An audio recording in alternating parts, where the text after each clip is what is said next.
Okay, so in case you guys haven't heard yet, there's this guy named Brandon Biggs who recently prophesied the assassination attempt on Trump in some very interesting detail. I've covered this in a few videos on my channel, but I thought that it would be good to actually go a little bit deeper into investigating the sort of background and the other videos that Brandon has put out. And I've chose Jimmy Akin to join me on this venture. What we've uncovered has been very interesting, and we actually plan to play a number of clips today so that you guys can kind of see, just get a better idea of kind of who this guy is. And the purpose of today's show is not to bash Brandon or to bash prophecy more generally. What we want to do is just try to really understand like what's going on. Like Brandon seemingly got this one very interesting detail correct about this bullet flying by Trump's ear, which we're going to play the clip on that in just a minute. He got that detail correct, causing damage to his ear. And that's raised a lot of questions for people. Like if he accurately predicted this, what about the other predictions that he's made? And that's actually the title of this video. He's made a prediction that there's going to be this major virus, a major plague, way worse than COVID, that's going to wipe out almost 500 million people on the planet. And so, yeah, we're going to be taking a look at that. We're going to be taking a look, again, at sort of his broader backstory and just trying to get a better idea of who this guy is. But Jimmy, yeah, great to have you back. You know what? Every time you and I talk, I'm pretty sure every time I get off the phone, I'm like, God, I like Jimmy so much. Like you and I, there's something about you, Jimmy. I love chatting with you and thinking through these issues and stuff. So I'm so happy that you're here. Well, you're very kind, and I always enjoy our conversations too. And this is a subject I'm interested in. I'm a student of biblical prophecy, and I have been for decades. I also am a student of parapsychology and phenomena like precognition. And I had not heard of Brandon Biggs before the assassination attempt on President Trump. So I'm kind of coming with a blank slate with him. I don't know a whole lot about him. I've done some research that we're going to get into here. But to me, it's a fascinating subject. You know, if someone has a hit that a correct, prediction that is that specific, a bullet's going to go by his right ear, he's going to get blood on his face, stuff like that, that's notable. And so my ears perk up when I hear something like that, and I want to find out, okay, so there's always a possibility of a random chance guess that just happened to be true, but does he have other predictions that have borne out? How do his predictions normally work? And so it was a fascinating intellectual puzzle, and I haven't plumbed the depths yet because I haven't done a super deep dive, but I have done some research into Brandon Biggs, and we've uncovered some interesting information that we're going to be sharing with folks. Absolutely. Yeah. And you know what? I'll go ahead and mention it now. There's actually, well, you guys are probably familiar if you follow this channel. This is what Brandon Biggs looks like. We're going to play, as I say, some clips from him in just a moment and start to analyze what's going on here with him and his ministry and the things that he said so far. But I actually noticed this on Twitter the other day, or X. Mike Winger, is kind of small on the screen, but Mike Winger is saying that he's actually planning on producing a video on Brandon Biggs where he's going to expose him for being sort of dangerous. And so we'll be kind of on the lookout for that, because as Jimmy and I have looked into Brandon, there's actually one of the interesting things about Brandon is that there's almost nothing that you can find on the internet about him prior to basically a year ago. So he started posting on his YouTube channel a year ago. Actually, in 2021 was when he started his YouTube channel. I don't know when he became active in posting it, but that's when he joined. Okay. Well, then maybe because I was looking at his most recent videos, or his oldest videos, and the oldest one was only a year ago. So I'm wondering then if he's made some of his older videos unlisted, or if he just didn't do anything with his YouTube channel during that time. It's very interesting. A lot of people have YouTube channels that they join so they can comment on other people's videos, but then they don't post videos themselves. So it may be that for, between 2021 and 2023, he had a YouTube channel where he just commented on other people's videos, but he wasn't posting himself. That's also a possibility. Well, yeah. So Mike is planning on producing this video. I assume he'll probably put it up this week. We'll just have to see and kind of wait and see what he says, and discuss the things that he has discovered as he started to research Brandon Biggs a little bit deeper. But let's start with the first clip that we've seen. This one is "The Three Prophets Explain Three American Solar Eclipses." Interesting title, but this is where the initial, at least the more public proclamation that he made, or prophecy that he made about the assassination attempt on Trump, and it was made on this other guy's channel, Steve Coglianti. I don't think that's the right way to pronounce that, but he made the prediction on another YouTube channel, and he made this around 4 months prior to the assassination attempt, and so that's why people are kind of thinking that this is super interesting. Maybe we should start to listen to what this guy says and what he's talking about, and he's since grown or blown up in popularity. But let's just begin the stream with playing this clip so that we can get an idea of like why we're doing this. Just so folks know, this video was posted on March 14th, so it was several months ahead of the Trump assassination attempt. Yeah, and let me actually see if I can pull that here. Yeah, show more. So March 14, I don't know if you guys can see this on the screen. If you zoom in, it says March 14 right here. So this was published, back in March, and that's why people are very interested in this. But let's watch this clip, and then we'll start to comment and provide some more background. Lord told me, he said, I am not done with America. Amen. He said, there's going to be a new wave of patriotism coming out. And that's whenever I saw Trump, and I saw a red wave coming out of Michigan. And then I saw Oklahoma, and there was embers of people, and they were all on they had torches all throughout Oklahoma, and they were raising up these torches that looked like fire, and they were bringing forth a new patriotism upon the nation, and it was being birthed, and it just kept spreading like fire all throughout America, and I saw Trump rising up, and then I saw an attempt on his life. This bullet flew by his ear, and it came so close to his head that it busted his eardrum. And I saw he fell to his knees during this time frame, and he started worshiping the Lord. He got radically born again during this time frame. I'm talking, people say he's saved now, but he becomes really on fire for Jesus, for what I saw coming.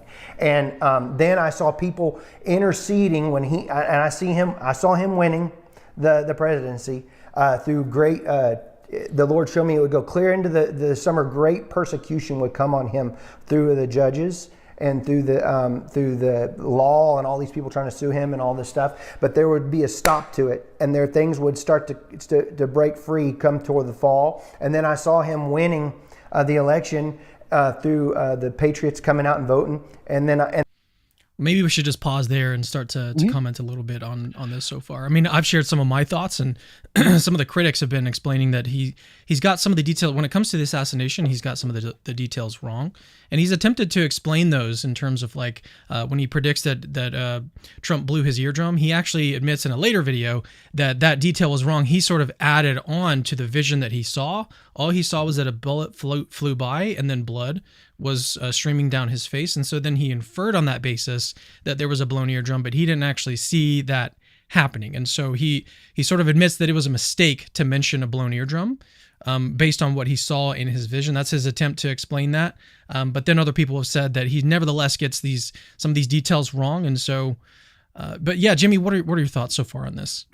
Okay, so in terms of the assassination attempt itself, he said that he saw a bullet go past his right ear, and he said he saw blood on the face, and he interpreted that as his eardrum bursting. Whereas what actually happened was the eardrum did not burst, but the bullet penetrated part of the external ear lobe. And it was from the ear lobe that the blood came, not from the eardrum inside the ear. And so, yeah, that's a detail that doesn't match what actually happened, but I wouldn't consider that a problem.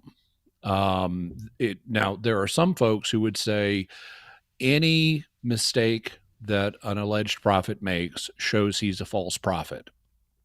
And I understand that view, but I think when we look at the biblical understanding of prophecy, it's actually more nuanced than that. And that's even biblical prophecy. this would be what various Christians, including Catholics, would refer to as a private revelation. It's not part of the Bible. It's not on the same level as biblical prophecy. And in the Catholic Church, it's recognized that seers, even when God is revealing something to them, that it can be colored by their own understanding and their own perception of things. So, for example, several hundred years ago, one of the big controversies in private revelation circles was how many nails was Jesus crucified with? Was it 3 nails, one through each palm and one through both legs? Or was it 4 nails, one through each palm and one through each leg? And you had some visionaries seeing Jesus crucified with 3 nails, and some visionaries seeing Jesus crucified with 4 nails. And there was a debate about what's the right number of nails and which of these visions should we be relying on. Well, then Cardinal Prospero Lambertini, who was later elected as Pope Benedict XIV, wrote a multi-volume work on evaluating subjects like this. He wrote it for purposes of beatifying and canonizing saints. And he treated this question in there, and he said, guys,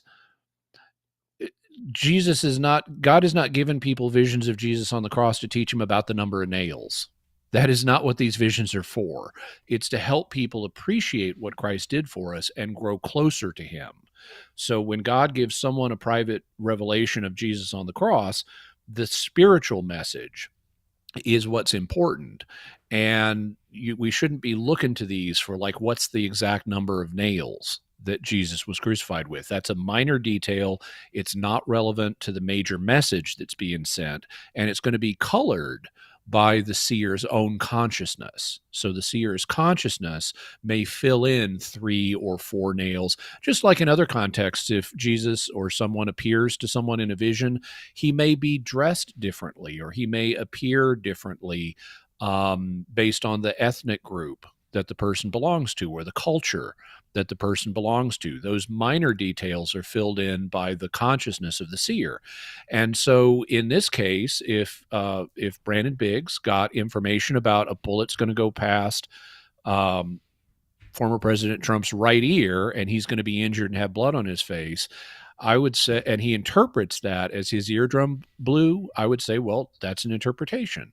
That was filled in by his own consciousness, his own thinking about it. But it doesn't mean that God didn't give him a genuine perception of the future. The question is, how did he interpret it? Just like if you watch a video of the assassination attempt itself, I mean, Trump's head is turned, his right ear is turned away from the camera. You can't see exactly what's happening. And you could watch a video of Trump's assassination, and some people might say his earlobe got hit, and other people might say maybe his eardrum blew.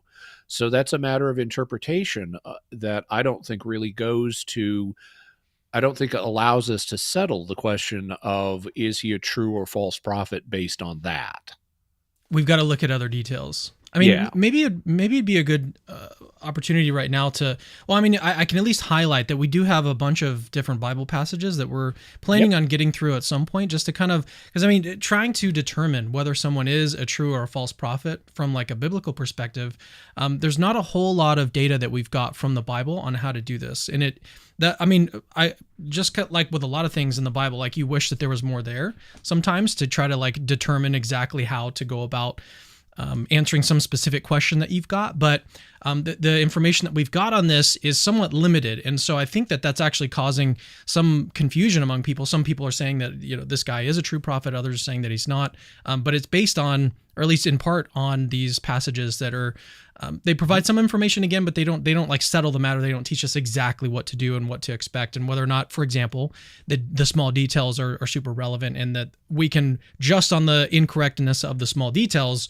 rule out someone as a false prophet. There's no Bible passage that says anything like that. Although it does mention, you know, testing the spirits and stuff like that. But yeah, why don't we do this? Let's continue with the prophecy, at least the initial prophecy from Brandon, because we've got some more things to say about this initial one that he makes. And then there's another clip from an earlier on clip from the same video. Is that what you were about to mention? Well, I wanted to mention, I'd like to just, I commented on the assassination attempt part, but it's part of a broader set of predictions that he's making, and I just wanted to summarize those predictions so that folks will have them in mind. What he said in this clip is that there's going to be a new wave of patriotism coming from places like Michigan and Oklahoma.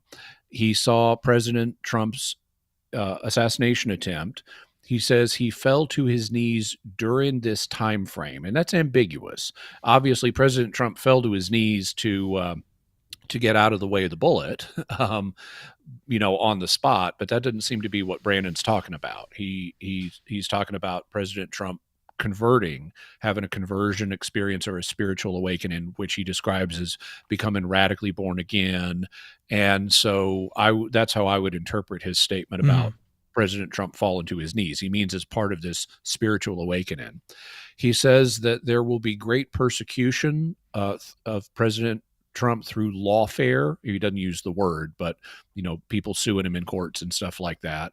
And he says it's going to continue into summer and stop towards the fall. He then says that he sees him winning the presidency, and he goes on to say that there's going to be an economic crash that's coming into the next year, perhaps, that's going to be worse than the Great Depression. So that's kind of the overall package of what he's saying here. Now, obviously, the President Trump thing happened. The assassination thing happened. In terms, he was injured and did survive, just like Brandon saw. I think you could argue, is there a new wave of patriotism? Kind of either way.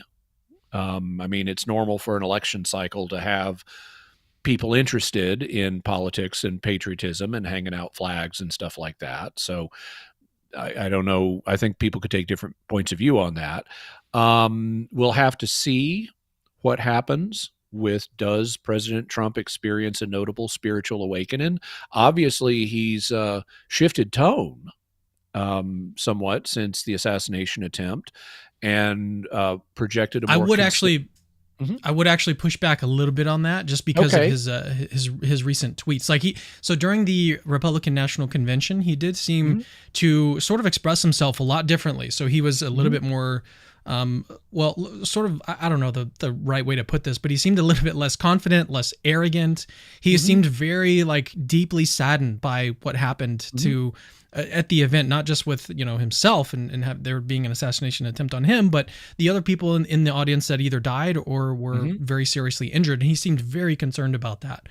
And so that does seem to be, and that's what I'm referring to. Yeah. Yeah. But unfortunately, he has kind of gone back in his tweets and stuff to be kind of like his old, very combative self, calling people, crooked Joe Biden. Even in another tweet that I posted recently, he called him a weak and pathetic man. Which I don't know that a sort of radical, on fire for God Christian would necessarily be drawn to make those sorts of comments. Anyways, yeah. So I think that it's not really very clear that he's had a sort of radical shift or change just yet. And that's what I was going to say. Conversions take time, and we'll have to wait and see on this. I was just going to say he's had a little bit of shift in tone, but it's not enough for us to conclude he's had a radical spiritual awakening. We'll have to wait and see. We'll have to wait and see, does he win? And we'll have to wait and see, is there an economic crash that's worse than the Great Depression? The one element of this set of prophecies that I think we have a little bit more insight on is his prediction regarding the lawfare against former President Trump. Now, remember, this prophecy was posted on March 14th. It may have been even earlier than that when they recorded it, but that's when it was posted. And at the time, there were multiple different lawsuits against President Trump in different states.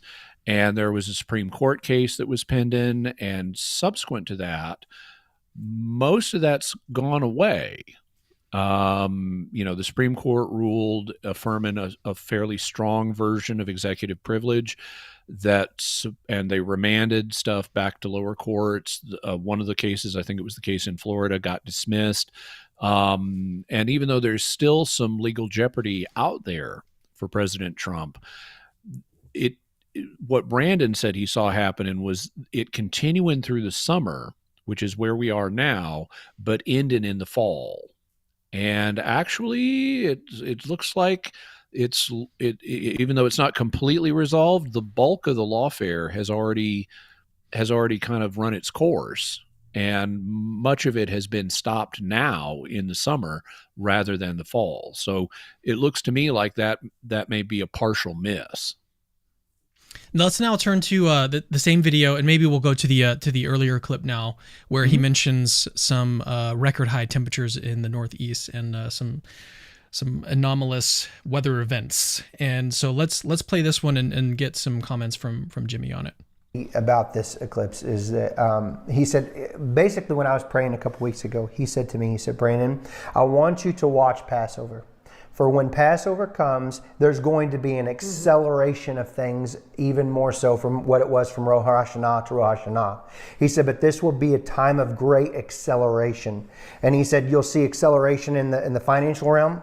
And he said, you're going to see acceleration in the politics, and you're going to see acceleration in war.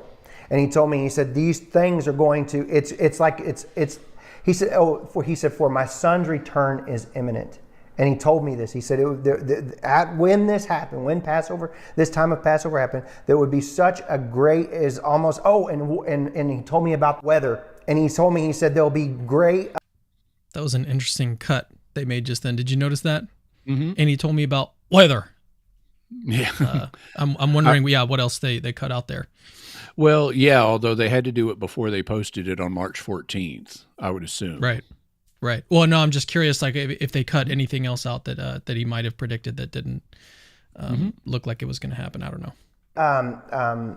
Temperature rising in Chicago through New York and some of the other areas up east. And he said there'll be record-breaking temperatures during this time frame. And he warned me about storms, long-track tornadoes, and for the body of Christ to take their authority over these storms, because they would be these tornadoes, they'll be the largest tornadoes we've ever seen in history, potentially, being long-track tornadoes. And then he said microburst. He was talking about 150 mile per hour winds would come out of these microbursts, and he was talking about taking authority over that and praying over that. Okay, so here he's given a set of weather predictions between Passover, which was April 22nd, and Rosh Hashanah, which is October 4th. So basically, if you ignore the last little bit of April and the first little bit of October, that's basically May, June, July, August, and September, a 5-month period. And he says we're going to have record high temperatures in various cities in the Northeast. Well, I don't view that as much of a prediction, because you could predict that just by, I mean, if you listen to global warming advocates and the media that reports on global warming issues, they've been selling a narrative of record high temperature, record high temperature, record high temperature for years. I mean, I remember months ago, before 2024 even began, there were predictions it's going to be from secular people, not people claiming to be prophets. There were predictions from secular people claiming it's going to be the hottest year ever. So merely predicting we're going to have record high temperatures somewhere in the U.S. during a 5-month period, well, that's a pretty safe bet. So I don't view that as a really strong prediction. Just to kind of comment on that really quickly, I think that's also sort of indicative of some of the other prophecies that he makes. And what I mean by that is that he will oftentimes make predictions that are sort of vague just in the right way, so that it can be considered a hit, or it might be considered or you can't really rule it out as a miss if it doesn't necessarily happen. I mean, even in his sentence right here, he says, these are the largest tornadoes on record, potentially. Like that little added potentially kind of saves him from, if it's not, record breaking and we just get some tornadoes, then it's not necessarily a miss. Yeah. And that's the next thing I was going to turn to, is his claim. The specific quote he says is, they're going to be the largest tornadoes we've ever seen in history, potentially. And anytime I see a word like potentially in a claim like this, I mean, I I hate to I say mean, it, this but is supposed to be a the this is supposed to be a yeah, prophecy, right? yeah, the term, I use it in other contexts, but in other contexts, I would call that a weasel word, which is a word that you put in so that you have a fail safe in what you Hmm. just said. So if they're not the biggest tornadoes we've ever seen in history, you get to make a really dramatic claim, biggest we've ever seen in history, potentially. So you have a way out of being falsified there. Well, and he also talks about microbursts resulting in 150 mile an hour winds.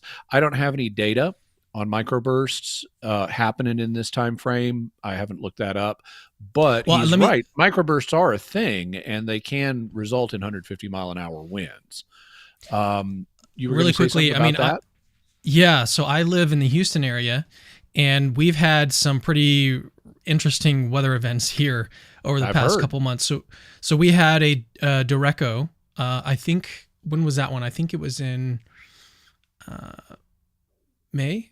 I Mhm. can't remember the exact date, but it was not too long ago. It was within a couple months ago. And it was definitely after Easter. So that, yeah, that is fairly consistent. I think we actually had records of over 100-mile-an-hour winds in Mhm. downtown Houston, which was just like a random storm just produced winds like that. That's pretty abnormal. And then we recently, just 2 weeks ago, had a hurricane come in, which is one of the earliest hurricanes on record, at least in our area. It only hit us with as a Category 1, so it wasn't like this huge destructive storm. At least not as destructive as it could have been, but it was nevertheless pretty bad for a lot of people. We were without Mhm. power for 6 days. So Mhm. at least in the Houston area, we've had some pretty bad weather, but I wouldn't necessarily put that as. I mean, Houston is always sort of been experiencing weird and wacky weather events. So Mhm. just a couple years ago, there were some really serious droughts, and we went for very long periods of over 100-degree weather consistently. This year, actually, speaking of high temperatures, the temperatures have been very mild for Houston. So we've been in the Mhm. low 90s pretty much, which is still pretty hot, but for us, it's pretty mild. So at least in the temperatures, it's on the low side. But as far as like the Derecho and the hurricane and stuff, we have seen some of those events in Houston. Yeah. Now, in terms of his claims about microbursts producing 150 mile an hour winds, so microbursts are a different phenomenon than hurricanes. And so, what I would want to know, if in researching this, is how many microbursts normally occur during the course of a Mm-hmm. year, because I mean it is a known weather phenomenon. They happen, and so I would want to know how often they happen, and have they happened more this year than they normally do. Unfortunately, I don't have data on that. What I do have data on is tornadoes. Now, tornadoes are measured on an intensity scale. It's called the Enhanced Fujita scale. And on the low end, there are tornadoes that we can tell are there, but they don't do any damage. And then it goes all the way up to Category 5. And Category 5 on the Enhanced Fujita scale is as high as it goes. That's the strongest kind of tornado. So, have we seen? He said we're going to have the largest tornadoes we've ever seen in history, potentially. Have Potentially. we had any Category 5s? Or, well, okay, so I looked at the data because this is easily accessible. In May, so this is after Passover, in May there were 473 measurable tornadoes in the United States, which is more than average. The average is 268 for May. So this was a notable increase in the number of tornadoes in that one month, but the highest strength of a tornado was Category 4. There were two Category 4 tornadoes and no Category 5 tornadoes in the United States. In In June, May.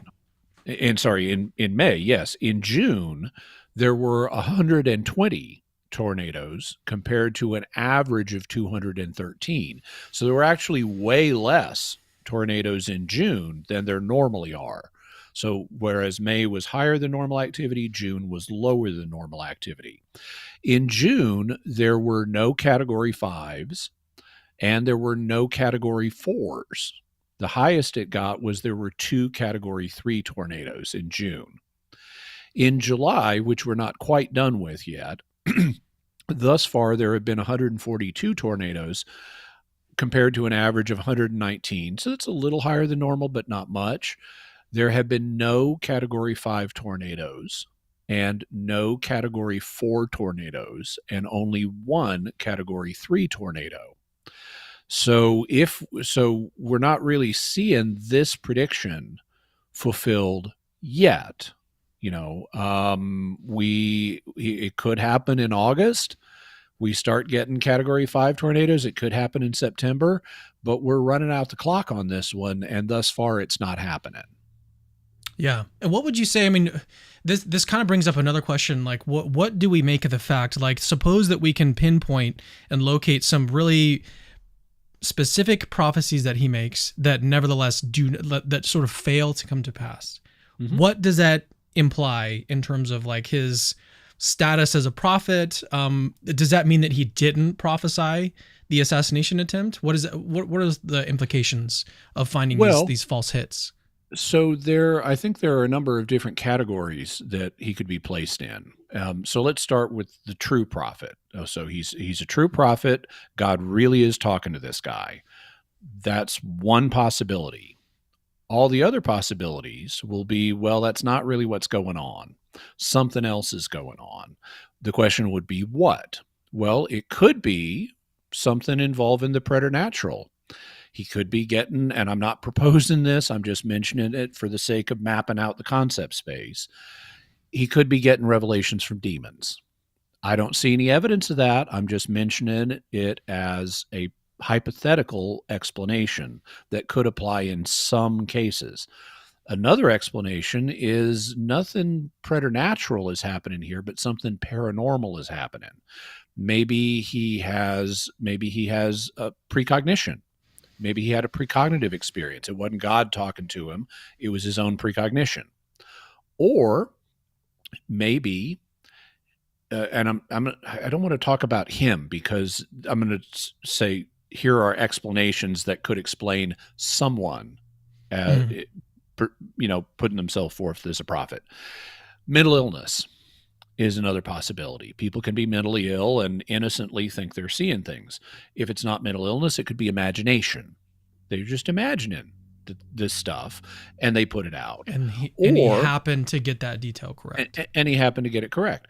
Or it could be fraud, where it's conscious. Someone knows I am not a prophet, but they are simulating being a prophet. And so you've got true prophet at the top. Then you have various not true prophet explanations. The more paranormal ones would include a demon's talking to him, or it's something psychic going on, or it's mental illness, or it's imagination, or it's conscious fraud. For my purposes, I'm most interested in, is it true prophet or something else? I'm less interested if it's something else in trying to figure out specifically which one of those things it is. But if someone has a single hit that's specific and goes beyond random chance, you can't. And the Trump assassination thing does. There's no way you could guess by random chance that not plausibly, that there's going to be assassination attempt on President Trump. He's going to be hit in the right ear and he's going to survive. Making that kind of a guess by random chance that's an extreme long shot. So that's a notable hit. But if it's surrounded by bunches of false hits, then it doesn't exceed random chance anymore. If I get to make 1 million guesses, some of them are going to be startlingly accurate, but that doesn't mean they're not just guesses. If I make 1 million of them, sooner or later you're going to hit something improbable that you'll guess by random chance. So if you see a notable hit that's surrounded by lots of junk, then it's going to wash out the evidential value of the one hit. Mm-hmm. Yeah, and it also doesn't necessarily mean that if you've got one hit, that means that he's got to be a true prophet, because that's consistent with a lot of the other hypotheses. Well, really all of the other hypotheses. You might just think that it's really improbable that he does make that hit, but it could nevertheless be that that's the right answer, it was just his imagination, and that it just happened to sort of line up with the truth in this one case. You and I were actually talking about something somewhat related, where I have an experience where when I was in high school, I was I don't know, I think we were maybe in between classes or something. I had a friend with me, and he was tossing a coin up and down, and I was guessing like what how the coin would turn up. And I had this experience where I kind of felt like I knew what the answer was going to be, like what it was going to be each time that he threw it up. And I think we did this about 6 times, and each time I got it right. And each time that like he flipped it and turned it over, I felt like I was almost either I had the same confidence level, or I was even more confident that I knew what the answer was going to be. And by the 6th time that it happened, he started to look at me like, how do you know that this is happening? And I kind of wondered the same thing myself. I was like, how am I doing this? But one of the obvious explanations here is that I just got lucky. Like, this is one of those cases where it felt like I had the right answer, but nevertheless, it was just luck that he was flipping the coin in his hand, and I just happened to guess the right number each time, or the right side each time. That doesn't necessarily, even though that's improbable, doesn't necessarily mean that there's some other hypothesis was going on, like a demon was feeding me information. Yeah. In that case, so there's assuming the coin is fair, there's a 50% chance it's going to turn up either side. And if you're able to guess it 6 times in a row, like you said, that's a 1 in 64 chance. So if you had 64 people trying to do this, on average, one of them would guess correctly each time.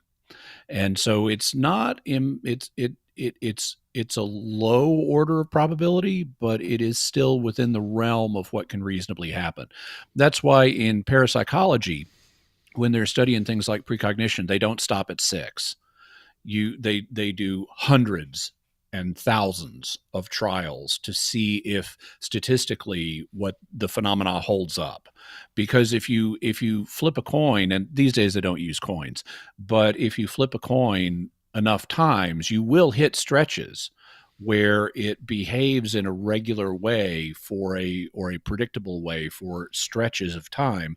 And so what you need to do is tons of trials to see, does this really hold up when you test it thoroughly. But still, if you do it 6 times in a row, that's enough to get your attention. Very definitely. Yeah. Well, I mean, it was enough for my friend to be like, "What are you doing?" and I was like, and I think actually during the time I like tried to act like I knew what I was doing, but it was totally just random chance. All right, let's turn now to go back and actually watch the video that he put out 8 days, or it was 8 days ago at this point, but I think he put this one out either a day or a day after the assassination attempt. And the reason why we're showing you this one is because it kind of goes into, he just titled it "It Happened," and this one kind of goes into his views on prophecy from his own perspective, which is important, I think, for us to look at. Yeah, and this came out on July 13th.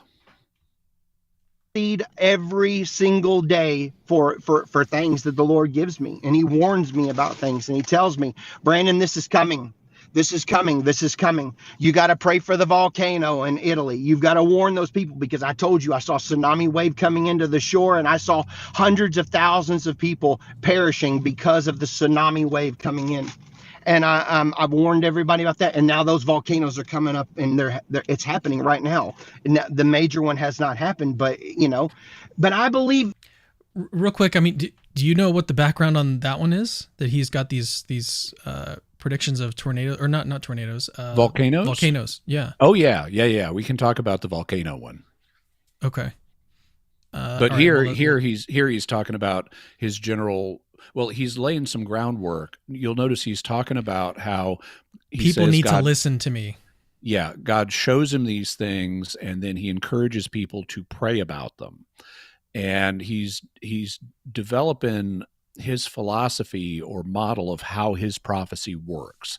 And it's very interesting. So let's continue with this one. Like I said, y'all, we have authority. I don't come on here and just tell you all this stuff and just drop these things like a fortune teller. I'm trying to tell you this so we can intercede and stop the plans of the enemy. We have authority to stop the devil and in his tracks. If you realize, when I come on here and I tell you all what the Lord's doing, and he says, "Hey, Brandon, I want you to go on there and warn the people what the enemy's trying to do," and we have 50,000 people watch it. How many people are watching the video and praying? If one, Abraham, stood in the gap for Sodom and Gomorrah, and God, the Lord was willing to spare it, and he was interceding, and look at what happened. He kept coming back and saying, "Listen, I'm willing to spare the city if there be 5 righteous, 10 righteous, whatever." And then here we are. We have 50,000 people watching a video, and they're praying for peace and for protection and by a watchman. Like here I am, a watchman. I'm standing up on the wall, and I'm saying, "Look, there's a storm coming. I have a storm coming," and I warn everybody down below on the wall, from the wall, and saying, "Listen." And then everybody over there is preparing and praying and believing God for protection for President Trump and praying for America. Look at what we can do if we join together as one, and we pray together as one, and we intercede as one, and we say, "No, devil, thus far and no further. You will not touch these people. You will not touch our children. You will not touch our loved ones."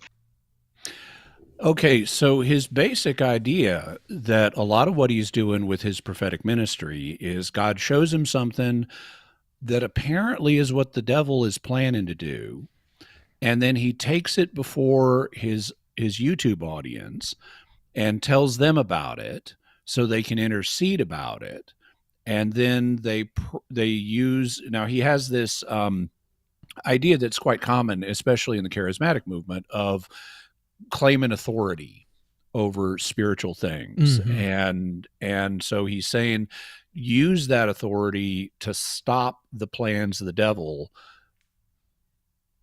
based on the visions he's been shown. Now, I find that very interesting.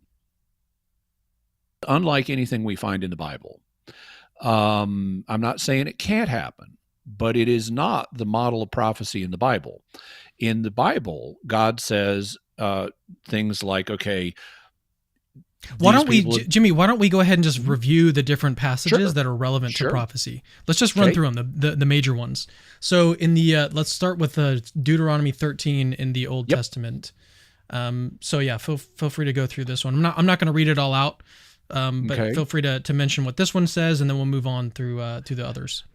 Yeah, so real briefly, Deuteronomy 13 says, "If a prophet or a dreamer of dreams arises among you and gives you a sign or a wonder, and the sign of the wonder that he tells you comes to pass," so he's had a prophetic hit, "and if he says, 'Let us go after other gods which you have not known, and let us serve them,' you shall not listen to the words of that prophet or the dreamer of dreams, for the Lord your God is testing you."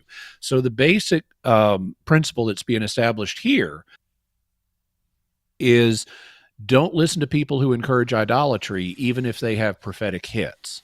So the revelation that God is going to send is not only going to have prophetic hits in it, it's also going to be consistent with other things God has taught, like you should worship only me. So anytime you got someone saying, "Oh, and let's go worship Baal," or "let's go worship Astarte," or whatever, it doesn't matter if they have prophetic hits. Write that person off. They are not a true prophet. So that's kind of the main thrust of Deuteronomy 13. Similar issue comes up, though, in Deuteronomy 18. In Deuteronomy 18, there is a list of basically pagan practices that Canaanites were performing. And what these have in common, it's not obvious in each case because of the English translation. It doesn't correspond exactly to what's in the Hebrew, but what these different practices have in common are these are ways of obtaining information from a supernatural source. And God says, don't do any of these things. Instead, the Lord your God will raise up for you a prophet like me from among you, from your brothers. It is to him you shall listen. And then he says, he gives some historical background for this, but he says, I'm going to raise up prophets from your own number. So this is how you guys, the Israelites, are to get supernatural information. You don't use these pagan practices, you get it from a prophet. And whoever does not listen to my words that he shall speak in my name, I myself will require it of him. So if you dismiss what a genuine prophet says, you're going to get in trouble with God. But the prophet who presumes to speak a word in my name that I have not commanded him to speak, or who speaks in the name of other gods, so there's that other gods problem, that same prophet shall die. So you're going to put this guy to death if he speaks things God has not commanded him to speak, or if he's advocating idolatry. But how do you know if, whether he's speaking a word that God wanted him to speak? Well, that's the next subject. And if you say in your heart, how may we know the word which the Lord has not spoken? When a prophet speaks in the name of the Lord, if the word does not come to pass or come true, that is a word the Lord has not spoken. The prophet has spoken it presumptuously. You need not be afraid of him. So don't be afraid to punish him if his sign didn't come true. God didn't speak that, and so you don't need to worry that you're going to get in trouble with God for ending this prophet's career, so to speak. So those are the two major passages in the Torah that deal with prophecy. And they both deal with accurate hits prophetically. The prophet names a sign and it comes true or doesn't, and idolatry. Those are the two issues that God is primarily concerned with here. But there's another passage. Now, based on these two passages, some people have said, okay, so this is a one strike and you're out rule. If you make a prediction and it doesn't come true, then you're a false prophet. And that's actually not the case, as illustrated by a passage in Jeremiah. In Jeremiah, the word of the Lord came to Jeremiah. He told him to go down to the potter's house. This is the famous potter's house passage. And he sees the potter working on the clay, and there's a flaw in the clay, and it spoils one of the things the potter's working on. Then the word of the Lord came to me, O house of Israel, can I not do with you as this potter has done, declares the Lord? Behold, like the clay in the potter's hand, so are you in my hand, O house of Israel. If at any time I declare concerning a nation or a kingdom that I will pluck up and break down and destroy it. So that's like what he prophesied about Nineveh. And if that nation concerning which I have spoken turns from its evil, like Nineveh did, I will relent of the disaster that I intended to do to it, just like God does with Nineveh in the book of Jonah. And if at any time I declare concerning a nation or a kingdom that I will build and plant it, meaning do good stuff for it, and if it does evil in my sight, not listening to my voice, then I will relent of the good that I had intended to do it. Now, therefore, say to the men of Judah and the inhabitants of Jerusalem, thus says the Lord, behold, I'm shaping disaster against you and devising a plan against you. Return every one from his evil way and amend your ways and your deeds. In other words, so that you can avoid the disaster. So the way biblical prophecy works is it's often conditional. And so if God announces a doom on a particular city or people or nation and they repent, God will revoke the doom. On the other hand, if he promises a blessing on a people or a city or a nation and they do wicked stuff, God will revoke the blessing. So a lot of prophecy, and it's actually much more prophecy than people realize, is in the Bible itself is conditional. So there's a basis for what Brandon Biggs is saying in terms of depending on how we react, the future can be changed. If we intercede. If we intercede and so forth. The problem is, or at least one problem is, he's doing something that is never described in the Bible. God never shows up to a biblical prophet, like let's say Isaiah, and says, Isaiah, I want you to tell my people, here's what the devil is planning to do to you. And therefore get all the Israelites to pray so it'll be Mhm. stopped. Okay, that I'm not saying God can't do it that way, but there's no biblical precedent for that. And so that's a caution sign to me that we want to be careful with what Brandon Biggs is saying, because it's just unprecedented. And there are some additional concerns that we can get to. But I wanted to note, we shouldn't be applying a one strike and he's out rule here, especially with private revelation. But we also don't want to just say, okay, the future can be changed and that means anything goes. Yeah, how about we talk about the verses in the New Testament that are also sort of relevant here? Sure, There's a sure. couple. Yeah, 1 Corinthians 12. So in 1 Corinthians 12, St. Paul is talking about spiritual gifts, and in particular, the spiritual gifts of prophecy, the spiritual gift of prophecy. And he says, I want you to understand that no one, speaking by the Son of God, ever says Jesus is accursed, or in Greek, it's Jesus is anathema. And no one says Jesus is Lord except in the Holy Spirit. So this is a test that St. Paul proposes for how to tell true prophets versus false prophets. True prophets are going to say things like Jesus is Lord, and false prophets are going to say things like Jesus is anathema or Jesus is accursed or things like that. Now, that's a true principle, but it has to be applied with some nuance, because one of the things that I've seen happen is various preachers, particularly in the Pentecostal movement, will say Jesus is Lord over and over again in an attempt to prove that they're speaking by the Holy Spirit. But I think you need more than that to show you're really speaking by the Holy Spirit, that you're a true prophet and that something beyond nature is happening here. Because I can say Jesus is Lord without claiming to be a prophet.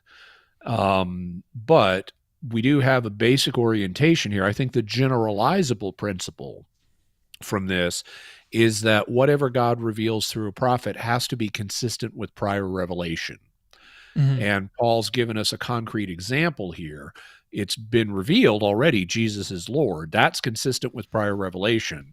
So if you're saying Jesus is accursed, that's not consistent with private revelation. And so that's an indicator of false prophecy. All right, now the last one to cover would be 1 John 4. Yeah. So From the in New First Testament. John, from the New Testament. I mean, there are some other verses that have a bearing here, but these are the two that give us practical tests. So John says, Beloved, do not believe every spirit, but test the spirits to see whether they are from God. By the way, this is something I often have to point out to people, because some folks have the idea that if a spirit shows up, you're not supposed to talk to it. And you should kind of run away and, I don't know, put your head in the sand or just pray or something like that. No, no, no, no, no.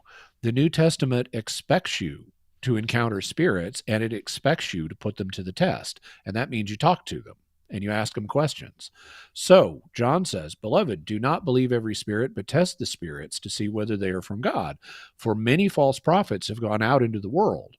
By this, you know the Spirit of God. Every spirit that confesses that Jesus Christ is come in the flesh from God, and every spirit, so that's how you know the Spirit of God. Every spirit that confesses that Jesus has come in the flesh. If they acknowledge the incarnation, that's a sign that they're a good spirit. And every spirit that does not confess Jesus is not from God. This is the spirit of the Antichrist, which you heard was coming and is now in the world already. Little children, you are from God and have overcome them, for he who is in you is greater than he who is in the world, and so forth. The basic principle here is if a spirit is acknowledging the incarnation of Christ, that's a sign it's on team good. If it refuses to acknowledge Jesus as come in the flesh, that's a sign it's on team bad. And again, this is the generalizable version of this is new revelation must be consistent with previous revelation. So that's kind of a summary of the major passages in both the Old and the New Testament that give us practical tests for figuring out if something is genuine prophecy or not. In the Old Testament, if there's idolatry involved, it's fake. And if there are genuine hits, that's a good sign. If there are failed prophecies that don't come true, that's a bad sign.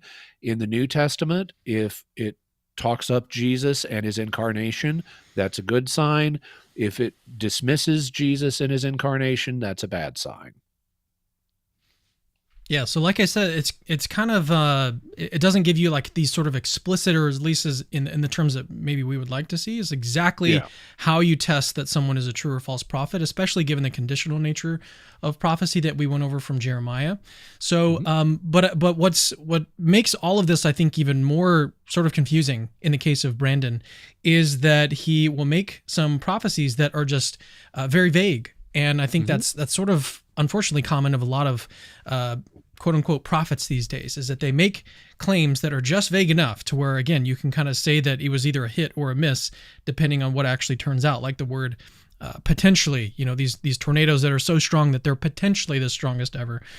But yeah, let's listen to this one, because this one is very relevant to what happened yesterday. In case you guys haven't heard, President Biden completely backed out of the presidential race. And he did so on Twitter, which is an interesting fact. But in this video, which was posted 13 days ago, and he endorsed Kamala Harris. Correct. And this one is the title of this video is "Will Joe Biden be removed and Kamala Harris step in? Prophetic confirmation." So and you got to listen to this one pretty carefully. So yeah. And this one, it's about 2 minutes, so we'll play this one and then get some more comment on it. So, do I believe this is going to happen in 2025? I still believe it's going to happen. I still believe America's going to be dumb and they're going to try to steal the election. In my opinion, do we have an opportunity to pray and fast and seek Him? Yes. But do I believe the outcome in 2025 is still going to be bleak? Personally, I do. I believe that America is still going to be dumb and vote wrong. It's just where I'm at. I told you all to watch Michelle Obama. I told you all to watch Gavin Newsom. Now the timing of these two, could it be in the next time of election of 2028? Would that be 2028 and 4 more years after that? I don't know. The Lord told me to watch Gavin Newsom. He told me to watch Michelle Obama. I saw these things. I told you I saw Joe Biden being removed because of mental stuff. I saw Kamala Harris running things a little bit for a certain time. I saw a short blonde-headed lady. The Lord showed me her. I couldn't see her face. It was blurred out. She had shorter blonde hair. I believe it could be Elizabeth Warren, or I could believe it could be Hillary Clinton. I don't know. Running as vice president, trying to keep things afloat for a season. I don't know if that happens anymore. These things I see, and the Lord has me intercede for them. And it's like, when you see in part and you hear in part, and you're just given things, and when you're praying, you get downloads from the Lord. And I see, they're like pictures, they're visions that pop up before me, and the Lord will show me things. And I'm like, well, did we stop this from happening or not? I don't know. So I just keep interceding. Y'all, I'm just being real with you. I don't have everything all figured out. I get these little warnings from the Holy Spirit, and He warns me about this. Like I said, Are they warnings or are they prophecies? Yeah. So this is a concerning passage to me in what he says. For one thing, you'll notice he starts off by talking about they're going to try to steal the election and America's going to be dumb and vote wrong. Well, wait, didn't you just say so he said this on July 8th. That's when this video was posted. But back on March 14th, in that video, you said Trump's going to win. And this guy seems to be a Trump supporter. And the steal the election narrative, came from the Trump side. And so it sounded like here he's saying that Trump's not going to win. And so it sounds like he's made two contrary predictions to me, potentially, unless he would care to clarify that. But then notice the way that a lot of this is phrased. He says, God told me to watch Gavin Newsom, he's the governor of California, and Michelle Obama, the former first lady. And there has been talk about both of them getting into this presidential race. But then all he said is God told me to watch them, not definitely what they're going to do. And then he throws another complication into it by saying maybe this applies to 2028, to the next presidential election instead of this one.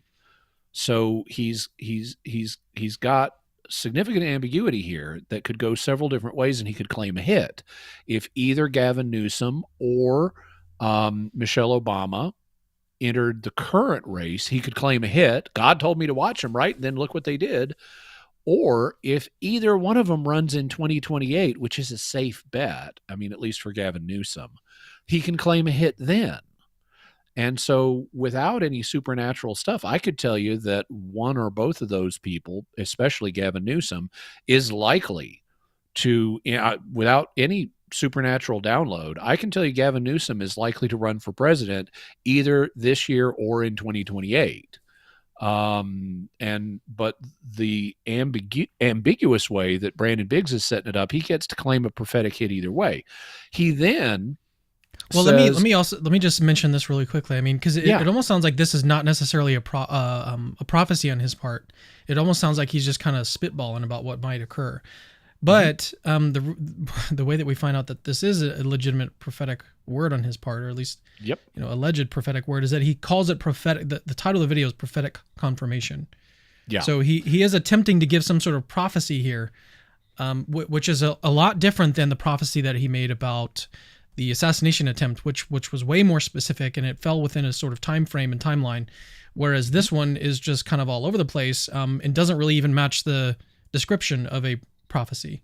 So, well, except he says some red flags here. He said God showed me this and God showed me that. So, and God told me to watch these two people. He then says that he saw Biden being removed for mental issues. Now, he didn't say removed from what. In the context, this video suggests removed from the campaign. But if you actually watch carefully what he says he saw Kamala Harris running things for a time. And he saw a lady with short blonde hair who he interprets as possibly Elizabeth Warren, possibly Hillary Clinton, running as vice president. And then he says later in a part that I don't know that we covered, he says he saw Biden being removed around a November-December timeframe. So that would be after the election. So it sounds like the scenario he's portraying here is not that Biden's going to be removed from the election and replaced with Kamala Harris. It sounds like he's saying that Biden's going to be removed from office in November or December and temporarily replaced by Kamala Harris, who will then have a female vice president with short blonde hair. Actually think that's unlikely because given that Kamala Harris is multi-ethnic and female, the Democrats tend to balance their presidential tickets so that they have different demographic categories for president and vice president. So I think it's more likely they're going to pick a white male to be vice president if they pick Kamala Harris to be at the top of the ticket. But we've just got all these different options here. I mean, it's not quite word salad, but it's pretty close to that. And he could claim hits if anything remotely similar to this happens. Mm-hmm. So I given this multiform ambiguity, I'm quite uncomfortable with what he's doing here. Now he says, I'm just telling you what God showed me. And maybe he's sincere about that. Maybe that's what he thinks is happening. But it is also consistent behaviorally with the behavior of someone who is a conscious fraud and is trying to set up future ability to claim hits without being super specific now. Let's turn now to his next video. And Jimmy, you can maybe kind of set this one up for us and why you think we should look at this one. But in this one, 3 weeks ago, he says that the Lord showed me an earthquake hitting the West Coast. Now, normally he talks about earthquakes on the New Madrid fault line in the center of the country, but as he mentions in this is something towards the western part of the country, and here he actually does give a very specific prophecy. This is not like the previous prophecy that went in 5 different directions at once. Here he describes a very specific sequence of events. This clip is kind of long, so I don't know that we're going to play all of it, but I can summarize what we don't cover. And all of a sudden the Lord said, I want to show you something. I heard him. And I saw a square, a massive gold square that was really thick. And it was a supernatural covering that was over Yellowstone National Park. Okay, sorry, let me just kind of mention one thing really quickly. Just on the basis of the way that he presents himself, it doesn't seem to me like he's a fraud. So that hypothesis, I think, can be relatively ruled out fairly conclusively because of the way that he presents himself. In other videos I watched from him, he's crying because of how emotional this is making him. And it could be the case that he's just this really great actor, and he's acting angry when he should be angry, as if he was like sort of telling what he really feels to be the truth. But as we're going to see in some later videos, which we'll get to in just a minute, about the plague that he prophesies that's going to be coming soon. In that one, he's made some life changes to attempt to avoid what he really genuinely believes is coming down the line. So it seems to me like he really believes this stuff. It's not necessarily that he's trying to be this sort of fraud figure, that someone is paying him to do these sorts of things. That hypothesis, I think, can be ruled out with relative conclusiveness. Well, that's an interesting perspective. I think I would keep it on the table, but I understand the arguments you're making. I think I may be a little more cynical about how good of an actor frauds can be.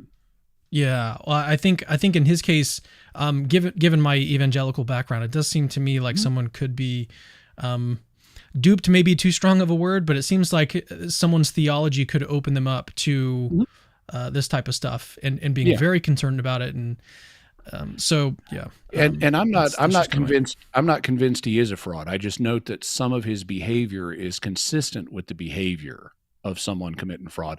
I'm thinking of people like Marjo Gortner. I don't know if you're familiar with him. Not familiar with him. He was a Pentecostal child evangelist back in the 1950s, and his name is a contraction of Mary and Joseph. So Marjo Gortner, he was a child evangelist, and there are videos of him, as a 5-year-old marrying people and stuff. And he had this really dynamic Pentecostal ministry up to the early 1970s. And then he did a kind of farewell tour where he went around preaching revivals at different Pentecostal churches. And he had a camera team with him to make a documentary about this revival series he was doing. And what the audience at these revivals didn't know is that when he and the camera team went back to their hotel room, he would talk about all the fraud he just committed. He was outing himself as a fraud, as a Pentecostal evangelist. And he would talk about the techniques that he would use. Like, for example, one of the techniques he would use, which he said others used too, was he got this powder that was normally invisible, and he'd put it on his forehead in the shape of a cross. And then when he goes to preaching, he's getting all excited and he's getting energetic, and he starts sweating, and the powder turns red. And so people will see a bloody cross appear on his forehead, and then he wipes it off. And then people will come up to him after the revival and say, "Brother Marjo, when you were preaching, I saw a bloody cross appear on your forehead." And he's talking about the prophetic aspects of what he would do. And he would say things like, when he's on a radio show, and he actually says he got this technique from another evangelist. I know there's a little old lady out there right now who has $10 in the top of the lid of her cookie jar, and God wants you to send in that $10 right now. And with a national radio audience, there are going to be bunches of women that got $10 in the top lid of their cookie jar and will send it in. And so he kind of goes through this catalog of different fraud techniques that that were used, and he had the integrity to out himself. You know, he then later tried to switch over to being an actor, and he had, you know, some parts as an actor, but not a hugely successful career. But I've kind of made a study of frauds, and so just because someone cries or stuff like that, I'm not as convinced. Okay, maybe we can do this. I know that we're kind of on a side right now because we started this clip from Brandon about the earthquake. But there's this other article that I think was interesting, and I wanted to talk about it at some point. There's this website called Protestia.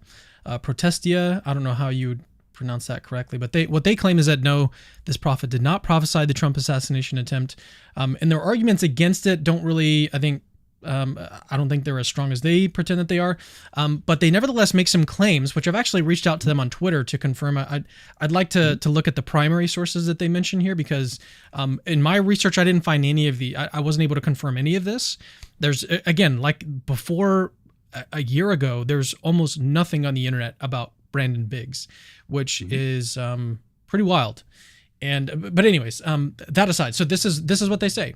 They said he's described in vivid detail the upcoming start of World War III. They're talking about some reasons or some missed prophecies that he's made in the past, regaling his audience with all of the details of how that began. And this is where they put in bold, and notably has previously falsely prophesied a major crash of the economy in 2013, urging everyone to buy rations and supplies, which resulted in anyone who believed him suffering financial hardships. Okay, and they report that this happened in 2000, or it would have happened before 2013, but he prophesied that 2013 would result in this economic crash. Again, I don't have the primary sources for this. I'd love to have them to be able to sort of verify and look deeper into this. But then they say, in fact, he is reported. Exactly. This is what's reported by this website.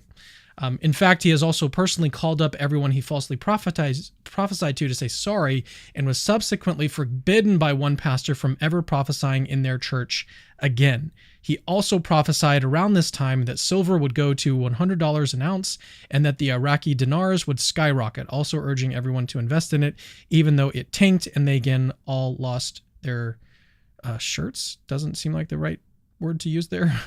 Lost their shirt, common English idiom for losing money in the stock market.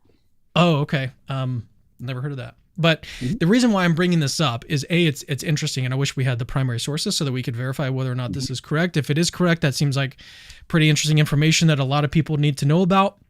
So hopefully they get back to me, and hopefully maybe even Mike Winger has got some more information on this. Let me check Twitter real quick to see if they've responded. They have not. So, okay, that's fine.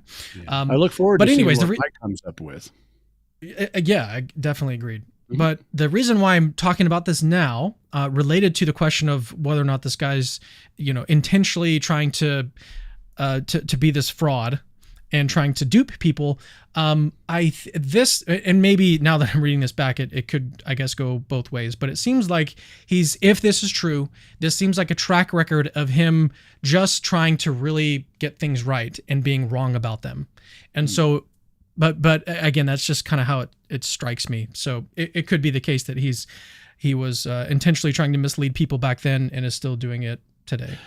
Yeah, the way to make that case would be to note that if this report is accurate, which we don't yet know because we haven't seen the primary sources, but if the report is accurate, then he has a track record going back at least 11 years of making false prophecies that hurt people and that he was held accountable for, and he hasn't course corrected.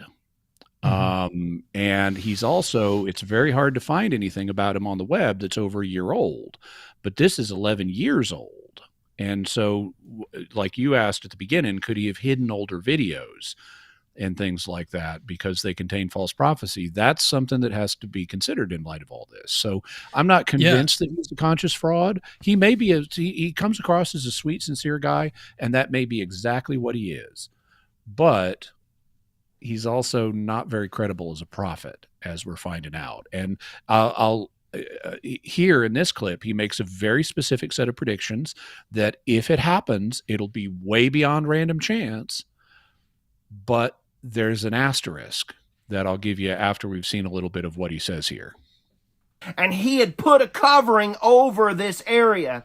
And it was a massive square that went all the way up over these states. It was a golden square, and it was placed. And he had sewn it all on those states, sewed it. He had sewed it. I could see a golden thread that was weaved all throughout this golden garment that looked very thick. It was a thick piece of something.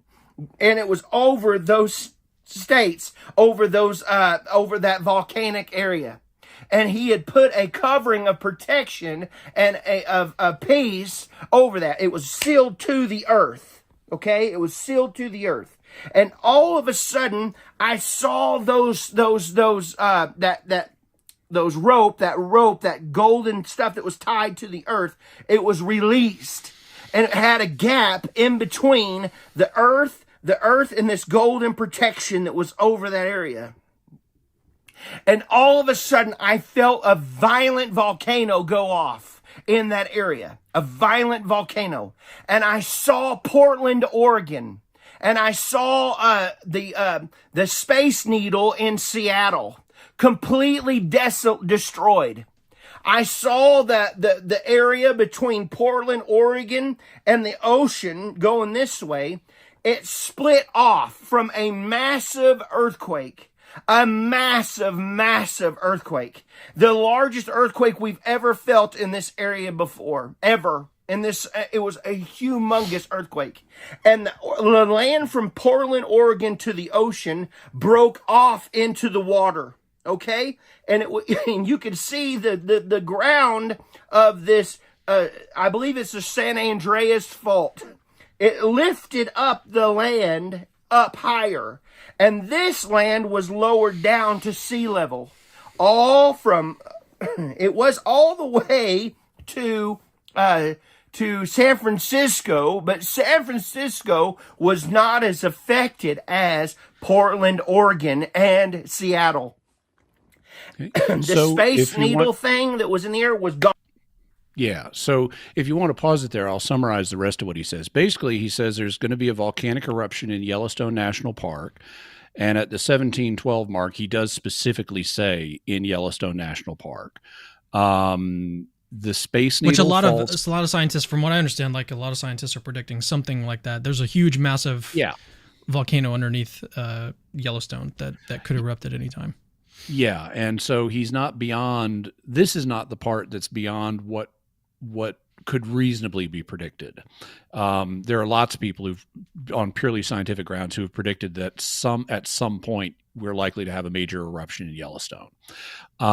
What he then predicts, though, is that the Space Needle in Seattle falls.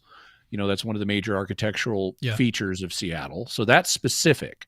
He then says that the land will split off from Portland to the west, and the fracture will go down to San Francisco, but it won't be as bad in San Francisco as it is further north.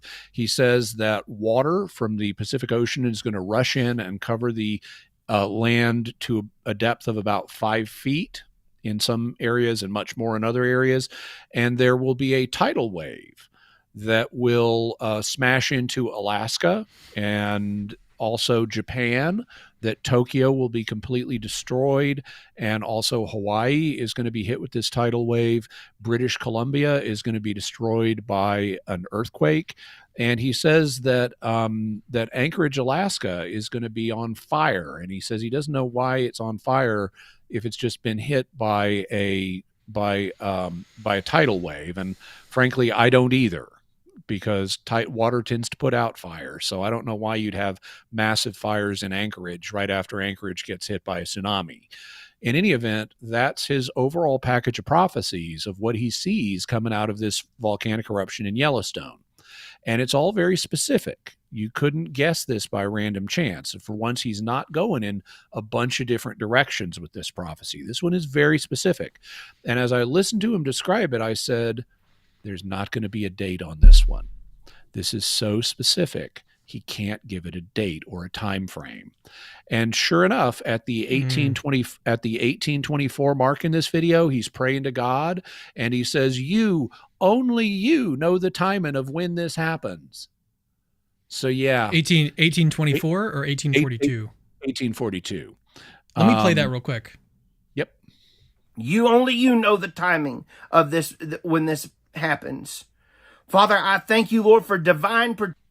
Yeah. Okay. So he when he makes a specific prediction, so when he made vague predictions like about Gavin Newsom and Kamala Harris and all that stuff, he gave us time frames where it could be fulfilled, but it can go in multiple ways. When he gives us a specific prediction that cannot go in multiple ways, there is no time frame for when it's to be fulfilled. This could happen 20 years from now.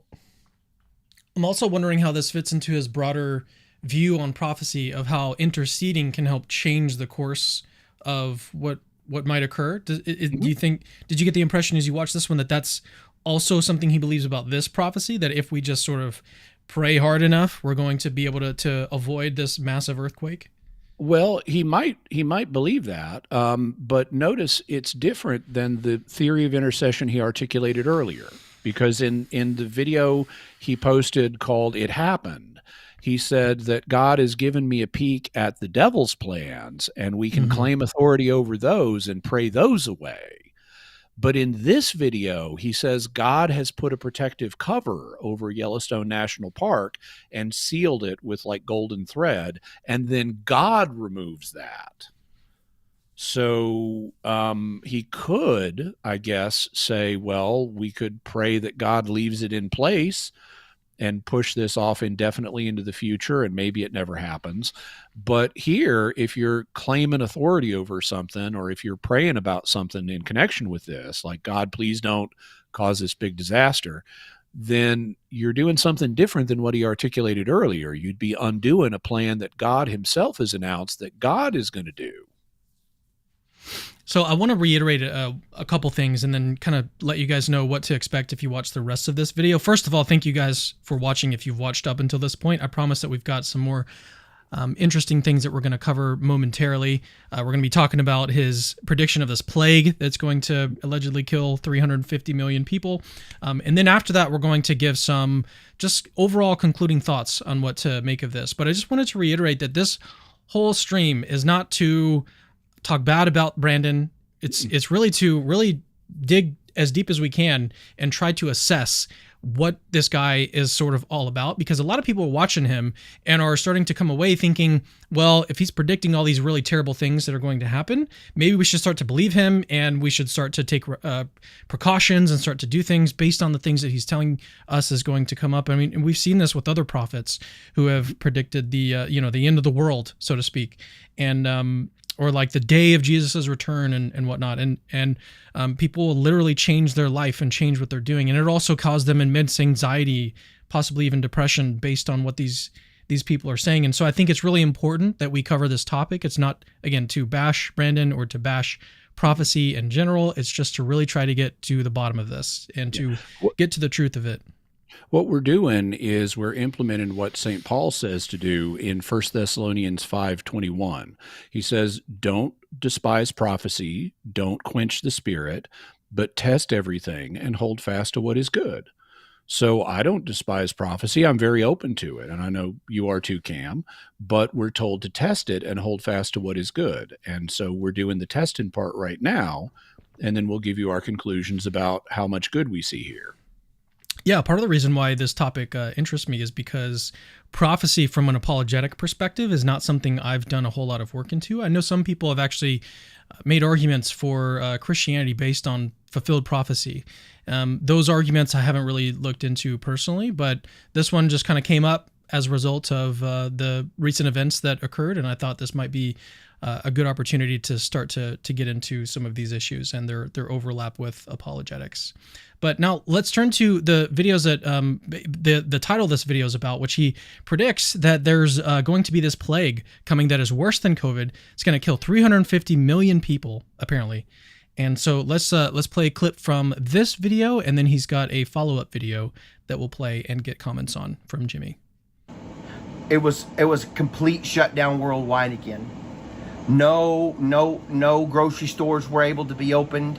It was like essentials only, like if you could go in there. But it was people were so scared of this thing that there was no movement of humanity, because if you got it, you weren't here no more. There was no anti thing for your arm. Nothing. There was nothing to stop it. Anybody who contracted this thing was gone. Then I saw 350 million again worldwide. Then I saw 30 over the United States, 30. And the Lord warned me about the mass things that would happen here. Okay, so here he's legitimately crying, and actually earlier in the video he cries even more. Let me play a little bit of it. And the reason why I'm playing this again is not to make fun of him, but it's to show that it seems like he's sincere about this stuff. And it could just be that he's just a really good actor. But let me just play a little bit of it so you can kind of see what I'm talking about. I weep for humanity. For him.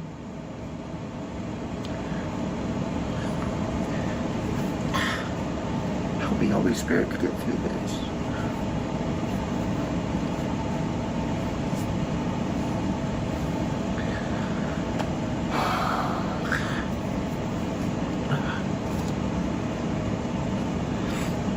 You see what's coming.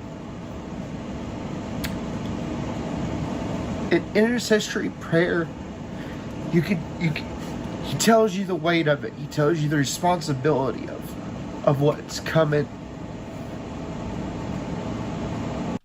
I think that's enough of a sampling. If you guys are interested, you can go watch more of it. Again, the title of this one is just "The Lord Showed Me a Plague Coming and 350 million people would perish." But yeah, it still just seems to me like he's at least being sincere about this. Maybe I'm just underestimating his skills as an actor. But is there another clip from this video that you'd like to play, or you want to go ahead and give comments on it so far? Let me comment on it so far. I'll mention a couple of things with time codes so people can look it up.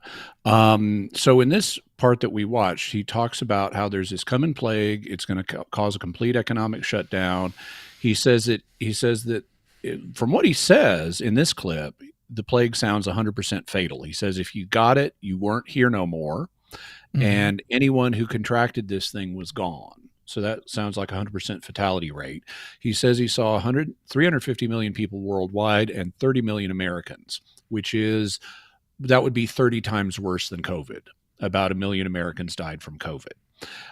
He also says that paper currency is going to be replaced. And this idea of a digital currency is very common in some circles, particularly in Pentecostal and evangelical circles, although there isn't anything about digital currency in the Bible. They didn't have the concept of digital currency in the Bible. If you then look between 1255 and 1429, he says that he sees a group of people of God in white. They're here on earth, so they're not dead. They're a living remnant of good people. He says he sees a 3-foot radius around these remnant people where they're kind of glowing. He refers to this as the glory of the Lord, and he says it looks like honey, so he refers to it as the honey glow around these people dressed in white, and he says it kills the virus. He says he saw the virus is airborne, that it floats like fog or something over the ground, but it tries to interact. When it encounters the honey glow around these people, it dies. And then between 1715 and 1800, in the video, he says he sees this remnant in white healing people and raising them up off their cots, and they're curing people of this disease. And so that's the overall sequence he sees. Now, what I found interesting, because this is all very specific, it's something that could have a natural explanation. This could easily have a natural explanation, because we just went through COVID, and lots of people have fears, including subconscious fears stirred up about COVID. People are already talking about when is the next time this is going to happen, because COVID proved to everybody that this can happen. And so it's not unexpected that he would come up with a prediction like this. But I noticed I didn't hear a date. I didn't hear any kind of time frame for this. All he said was in the future. He said, God took me into the future. And so again, we've got a specific prophecy, something 30 times worse than COVID, but we don't have a date. And that makes it impossible to test. So he put that video out on July 4th. But then 2 days later, on July 6th, he has another video that he put out where he makes this virus sound very different. Here, he just says it's bad, but he makes it sound like anyone can get it. And that's why people were so scared to like go into the supermarket and use cash. He said this is what ends cash because people are afraid to touch it.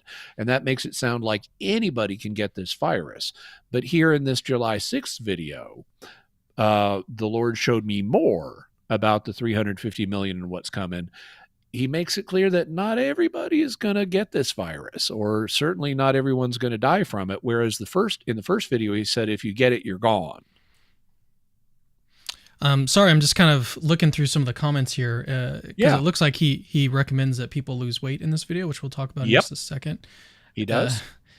Yep. But a lot of the comments are like talking about weight loss. So I mean, he's having a really big impact on people. All right, let's play this clip. I was taken up in the spirit and I saw a meeting, and they were contemplating the next virus. Okay. They were in a room, and I could see these heads of these leaders. And that's where I'll leave that. I won't say who I saw. Doesn't matter. But they were negotiating. And the obesity epidemic across the world has reached heights beyond anybody's comprehension on purpose. Remember whenever I told you all I saw the 350 million people perish? 350 million would go home.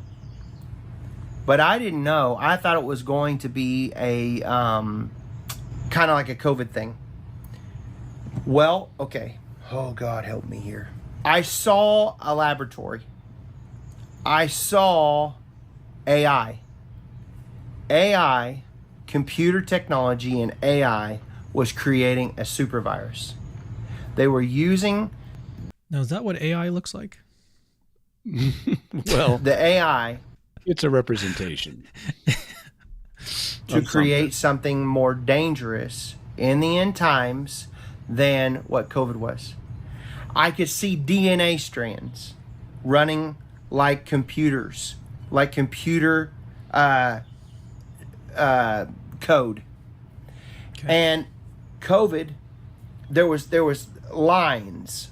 There were lines. Now, I'm not a smart person about this kind of stuff, y'all. I'm just telling you what I see.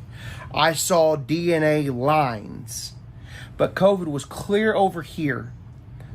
Like it was barely even used in this new strand. Okay? I mean, this sounds like a straight up dream that he had while after like taking some a whole bunch of Benadryl or something. Well, being charitable to him. So he says he saw this meeting, and he's going to reveal, and he's in the process of revealing. We don't need to play the whole thing, but he's saying that the next virus is a planned release virus. That there is a conspiracy to kill all these people. They use AI for assistance in designing the virus, which is then manufactured in a laboratory. He gives a time frame of in the end times, but he believes we're in the end times now. In fact, he thinks that if I understand him correctly, he thinks we're somewhere in the period of the book of Revelation where the 4 horsemen of the apocalypse are in the process of coming out.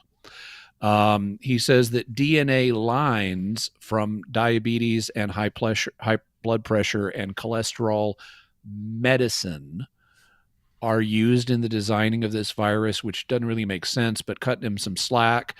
The virus, he says, is designed to target people who are obese and people who have conditions related to obesity, like diabetes and high blood pressure. He says this time, skinny people will not perish, that if they get this virus, they're going to be okay. But it's people who are obese that that are going to be the targets of this.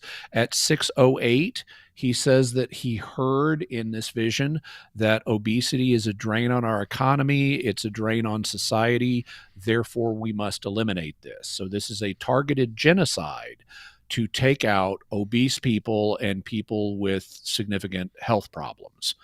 And then he talks it. Now you might be wondering, well, this gentleman doesn't look exactly thin himself, and he acknowledges that. He's upfront about that. He says he's taken this seriously and is now embarked on a major weight loss program. He says he's lost 30 pounds or 35 pounds. He's planning to lose another 30, and he ultimately wants to get 100 pounds or something like that off, which is great for him. And this is potentially evidence of his sincerity. He then makes an impassioned plea to his audience that they need to lose weight now too, in order to avoid this coming super plague that targets obese people. So in terms of evaluating this, well, this gentleman has a history of making super dramatic claims. I mean, notice how he talked about the biggest tornadoes ever, possibly, or the biggest volcanic eruption we've ever seen in history in this part of the country, and 350 million people dying and 30 million in the U.S. and worse. He has this extreme, or he has a tendency to make extreme prophecies, and a lot of them: financial crashes, World War III, volcanic eruptions, hurricanes, tornadoes, plagues, assassinations, all kinds of different things. And I find it, I find that a lot of his prophecies are vague, either in terms of what they mean or in terms of when they're going to happen. And my conclusion is I don't see a lot of evidence here that this gentleman is getting regular prophetic contact with God. He had a hit with his prediction on Trump, but this guy makes so many super dramatic prophecies that could just be random chance, given how many super dramatic prophecies he makes. He's not like a normal person who doesn't make super dramatic prophecies and then has one that turns out to be true. This guy makes super dramatic prophecies every day. And so it's not surprising that one of them would turn out to be true. So I don't see compelling evidence that this gentleman is a genuine prophet. I suspect he's in one of those other categories. I don't particularly know which one it is, and I'm not particularly interested because I've got the threshold question answered to me. Do I need to be freaked out about what this guy is saying? And I think the answer is no. He makes so many prophecies that are so vague and so shifting, with his whole let's claim authority over this and pray it away, that I don't see a good basis here for saying this guy is genuinely having contact with the supernatural. And frankly, even if I'm wrong about that, he and his prayer partners have it covered. So I'm not going to worry about what he says. Yeah, I've tried to make my own assessment of the situation, and I guess the biggest thing for me to comment on would be that I think that a lot of the criticisms of his stuff have been somewhat weak. Like the skeptics that I'm seeing respond to this are, first of all, just sort of expressing incredulity. Like there's prophecy doesn't happen. This guy, therefore, the probability of him being a true prophet on that basis alone, like you shouldn't even entertain it because the probability is so low, which strikes me like something like incredulity. Like you just don't find it plausible in the first place, which is sort of exactly what I'd expect to see from skeptics. But for other folks, especially Christians who are open to these sorts of spiritual gifts, who are open to supernatural powers and other things, we don't have those lower priors on these sorts of events. And so the objections that I'm seeing from an intellectual standpoint are not too damning, so to speak. Like I don't see them as proving beyond a shadow of a doubt or anything that this guy is a false prophet. But the thing that troubles me about him is that he's very vague in the things that he says, to the point where that's one of the reasons why it's difficult to disprove him or to show that he is a false prophet, is because I think he's wise enough to know that you don't want to be too specific, because if you're too specific and the things don't come to pass, then people can peg you as a false prophet, especially on the major things. Even those questions surrounding the minor details about, did it go past his ear? Did it go through his ear? Was it a bursted eardrum, or was it, was it because of the earlobe? Like those, I think, are sort of minor details. The major detail with respect to the assassination attempt is that a bullet flew by his right ear and caused damage. And that's the thing that I think should get people to start thinking about this. But on the major details, that's where I'm like, I don't really know, because he's so vague about his predictions. That's, I think, kind of troubling. And that's what's also just contributing to the fact that it's difficult to ascertain, the truth about this guy. Now, I think for me though, the biggest red flag is the fact that there's nothing about him prior to about a year ago. I did on several occasions. I did searches on Google, and I limited my search to prior to a year ago, and there is no information at all that pulls up about him. We have this article from Protestia, that website that I mentioned, that has some of this information. We don't have the primary sources on that, so could be true, could not be true. Maybe they've got information about him. I'd love to see more about that, especially some primary sources. But yeah, the fact that there's nothing on him prior to a year ago makes me think, well, what is really, because he's been around, it seems like he's been around a while. It doesn't seem like he just sort of popped up and started making these sorts of prophecies. It seems like he's been doing this a while, and then he's just kind of launched it on a YouTube channel, starting to get some fame that way. I'm curious. That to me is a big red flag about this guy. So I'd like to see some more information on him for sure. He also does have a really big YouTube channel right now. He's got, I forget the exact number, but it's hundreds of thousands of subscribers. 292,000. Yeah, and that's only blowing up further since his Trump prediction. So he is having an impact on people, and he's scaring the pants off a lot of people with his, or since we had a shirt metaphor earlier today, he's scaring the shirts off a lot of people. With all this, his predictions are very frightening, and so that generates a need for discernment in a case like his.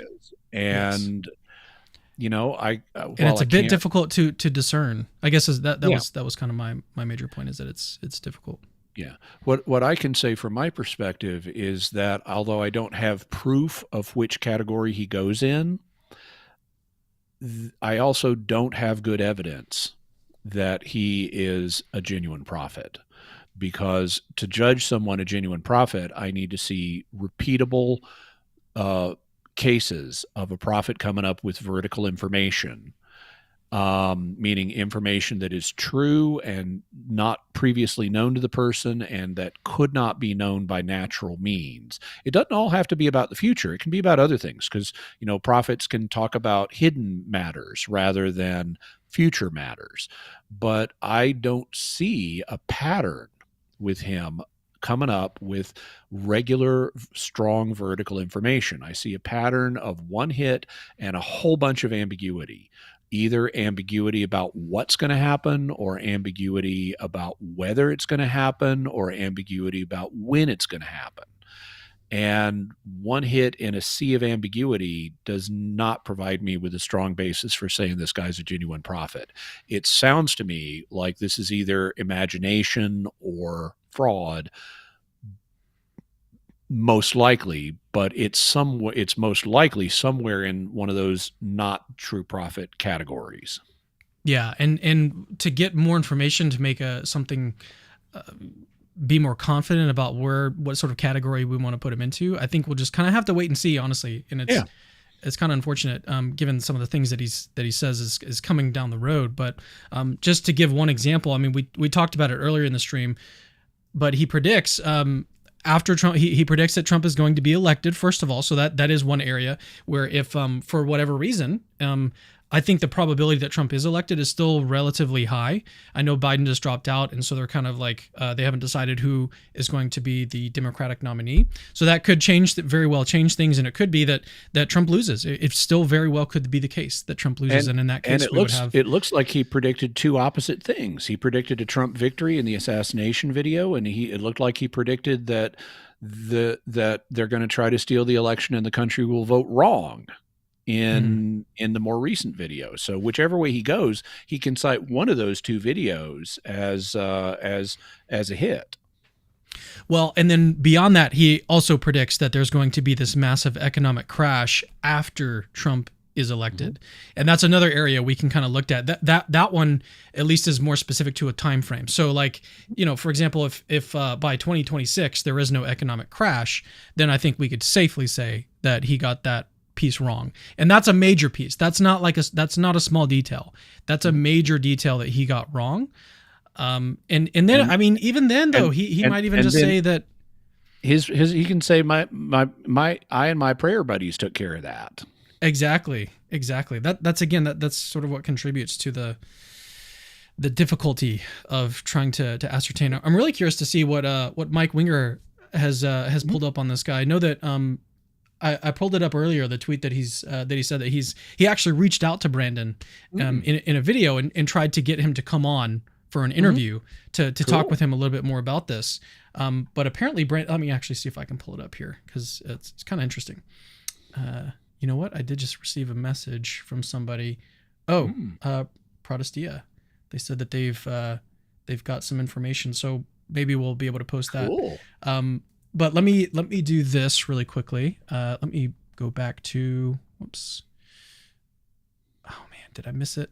There it is. There it is. Here's Mike. Yeah, here's Mike Winger's post. He says the Trump bullet prophet Brandon Biggs, who is blowing up recently due to seemingly prophesying the assassination attempt in detail, has ignored my emails asking for a conversation about issues with his many prophecies and has just deleted my comment on his video asking for the same. I take this deletion of my comment as acknowledgement that he received my request and rejects it. I'll move forward with the video without speaking to him first. I do believe he is not a prophet and is actually dangerous for people. Pictures below as my comment in the video it was on. Why share this? Because I want it to be publicly known that I tried to talk with him to no avail.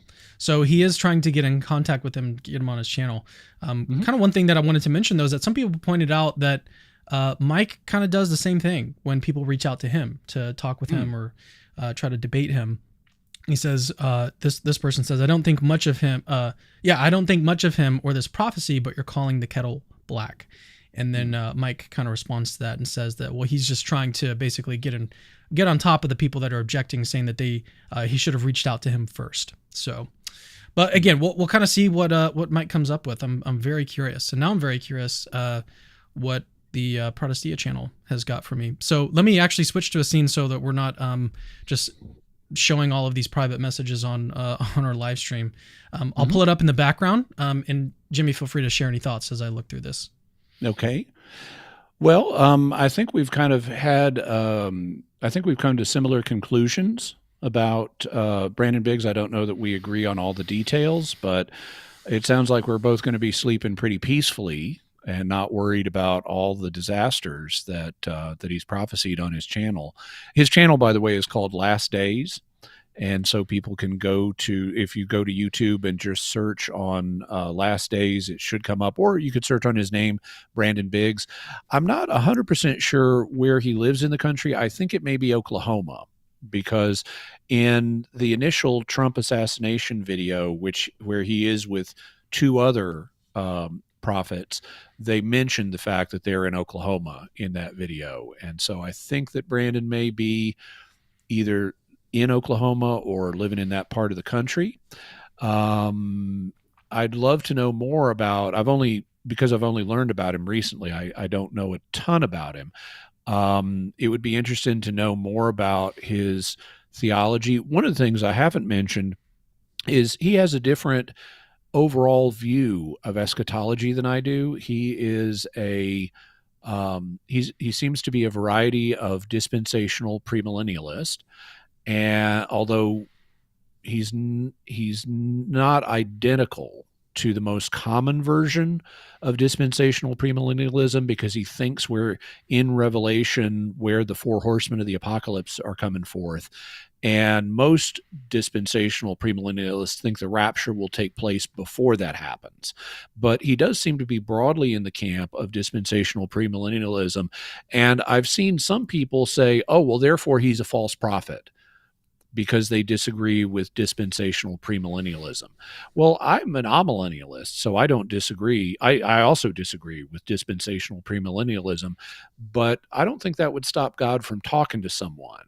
It does raise a question of, well, if God's talking to someone and dispensational premillennialism is false, why hasn't God corrected a prophet on that point? But I don't think it would altogether prevent God from talking to someone. So I'm not holding that against him. I think it raises a question, but I don't view his dispensational premillennialism as an ultimate disqualifier for could God be talking to this guy. Okay, so I do have a source now. I've got a source from Protestia, sent me a video actually from Brandon himself, published 5 months ago, where he talks about the prophetic words that he's missed. Let me pull it up here. Yeah, so the prophetic words I've missed, the good, the bad, and the ugly. So it's a 26-minute video. I don't think we're going to have time to really go through it right here. We may do this as like a separate stream.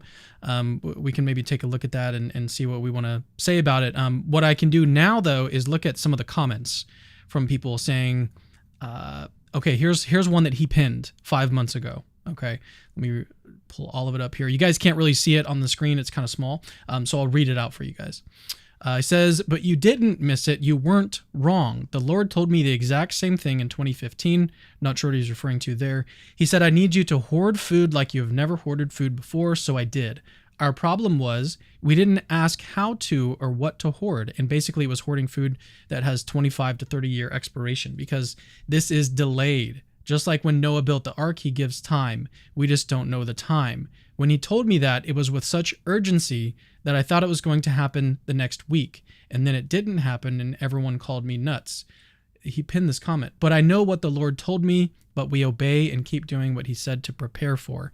Because while we hope we don't have to go through it or whatever, we have to keep in mind he gives us earthly time to prepare, and he takes into account how bad we procrastinate. So please don't beat yourself up. You do make sense. Thank you. Yeah. Interesting. Well, I look forward to going through this video and seeing what he has to say. Yeah, I mean, we do have a little bit of time. I just I'm worried about trying to go through a 26-minute video live on the air before we have looked at it. It'd be better to watch it off air and maybe come back and do an update or something. Yeah, I meant to ask if there were any super chats or other questions from the audience that folks had that we needed to go through. We have not had any super chats today. Mm-hmm. I don't really. Okay. I guess people just didn't. They were so fascinated listening to what we were talking about. They didn't think to. Exactly. But actually, that's okay, because where we really need people's assistance is on Patreon or Donor Box, because we are still in a fundraising mode, and so we wouldn't be doing our duty if we didn't remind you that we do need donor support right now. We're trying to get into a financially break-even position. And so if you can help us out at all, we have a number of thank you gifts that we'd like to send you for your generosity. And you can find out about them by going to patreon.com/Capturing Christianity. And also, if you look in the description of this video, there will be a link to Donor Box in case you're one of those folks who prefers to use a support mechanism other than Patreon. But we do need to hear from folks. We are making incremental progress, but it's a little slow right now, and we do need to ultimately get to the break-even position before the funds run out. So please do help us. Yeah, that's really important. And we are still in a deficit right now, in terms of monthly giving. I think we've still got about $1,000 a month that we need to raise. So the amount of time that we've got, we have extended it a little bit, but we do need to raise the additional support so that we don't run out of funds in the future. So yeah, if you guys find value in the work that we're doing at Capturing Christianity, feel free to head over to our Patreon and pledge your support there. So there was one comment I wanted to highlight here. Okay, I think this one is it, and it's relatively short, and then we'll close out the stream. So this one, but you didn't miss it. Through intercessory prayer, God relented. That's not missing it. That's God changing his plan because of prayer. God bless you, Brandon, for being so humble. I mean, and this almost makes it seem, if this is accurate based on what he said in the video, and he's got a heart on it, so I assume that he approves of it. It almost makes his prophecies and the way that he's going about this unfalsifiable. Like there's literally no evidence you could provide against him being a sort of true prophet of God. If this is what you can do when you miss it, is that it's not missing it. That's God changing his plan because of prayer. And so he's got this sort of fail-safe built into his overall view of how prophecy works, so that and he's hearted it. So it seems like he's sort of endorsing it through that heart. Now maybe he would want to clarify that, but that's I think another red flag here.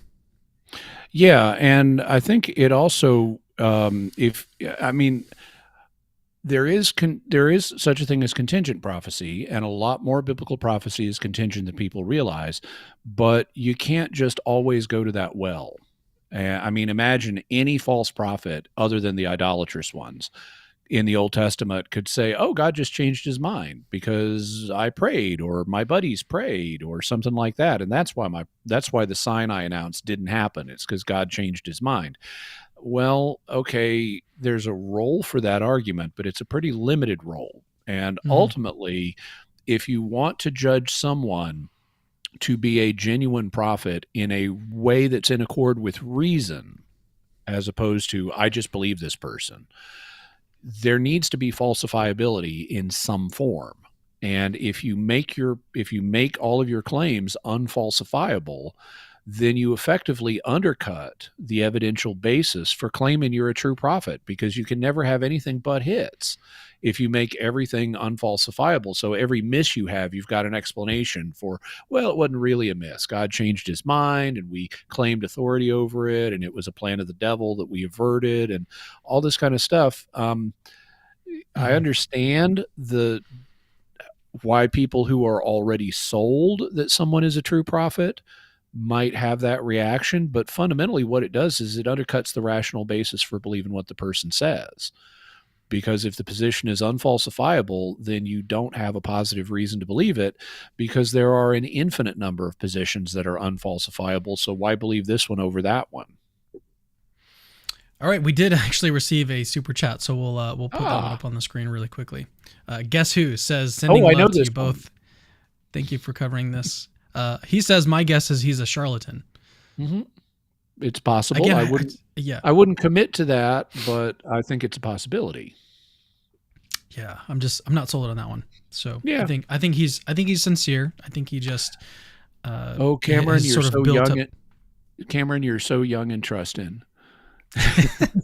You see the good in people. You need to be old and jaded and cynical like I am. Oh gosh, no. I think I've got a good sense for when people are faking, and I don't get that sense with him here. So I think he's sincere. Again, this is just my opinion. I think he's sincere, but he's more than likely mistaken. He's more than likely mistaken what he's saying, and he just sort of happened to get it right in this instance. One thing I don't see any evidence for here is mental illness. I also don't see any evidence for demonic activity here. I mean, I haven't done a thorough study, but I'm not seeing any evidence, and I'm not seeing any evidence for psychic functioning. So I would tend to see, assuming he's not a true prophet, which I think is fairly safe, I would say imagination and fraud are the two most likely possibilities. And it sounds like you lean a little more towards imagination and I lean a little more towards fraud, but I could go either way. Yeah, I think my explanation would be a little bit more filled out and complex. I would combine imagination with his specific view of Christianity. So combining that with his sort of theological framework that allows him to think that, all of this is the way that things work. And you even mentioned that earlier in a phone call that too.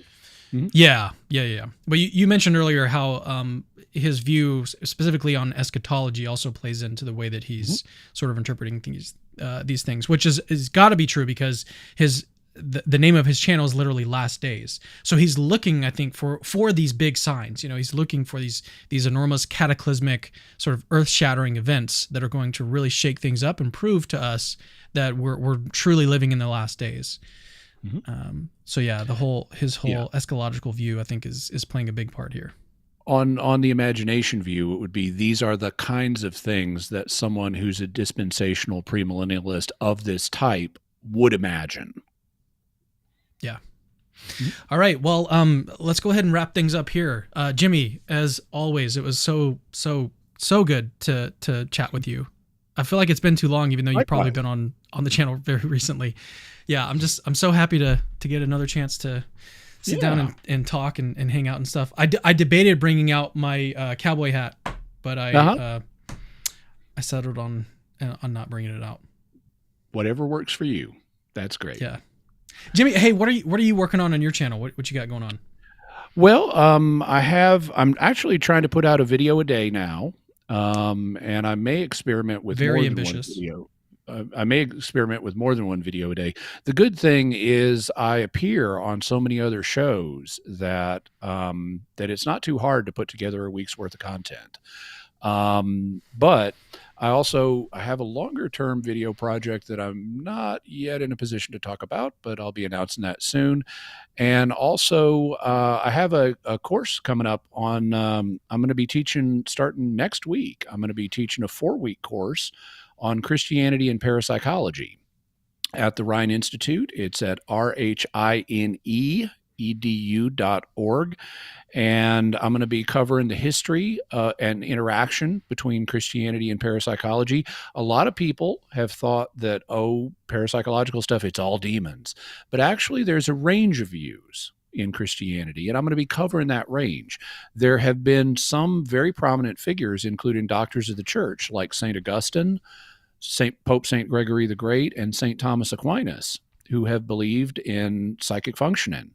And so we're going to be talking about them. We're going to be talking survival of bodily death, different attitudes towards near-death experiences and things like that from a Christian perspective.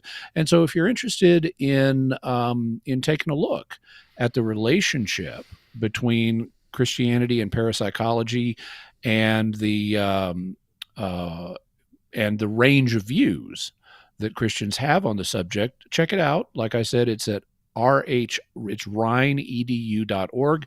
Rhine is R-H-I-N-E. So rhineedu.org, and check it out. You'd be most welcome to join us in the class. All right. We had another super chat come in, so we'll discuss it briefly and then more than likely close out the stream. All right, Randall Chase. He can be he can be sincere, but also be sincerely wrong. He may believe what he is saying is true, but so did Joseph Smith and others.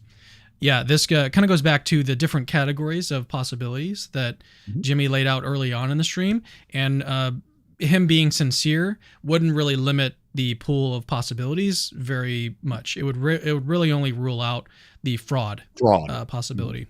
So it would still fall, like, it could be a true prophet. That could be one reason why he or one of the possibilities that's consistent with him being sincere. But it could also be that he was sincere and just imagining things and just happened to get a hit here. Yeah. Or he could be sincere, but he's in touch with a demon. He could be sincere, but he's a psychic. He could be sincere, but he's mentally ill. Or he could be sincere, but he's imagining things. Yeah. So there's a lot of other possibilities. Ruling out insincerity doesn't automatically mean that he's a true prophet by any means. Yeah. So still very, very interesting, and we'll keep a close eye on things, especially coming up here, because as I said, there were some very specific predictions he made with a timeline that we'll be able to take a look at.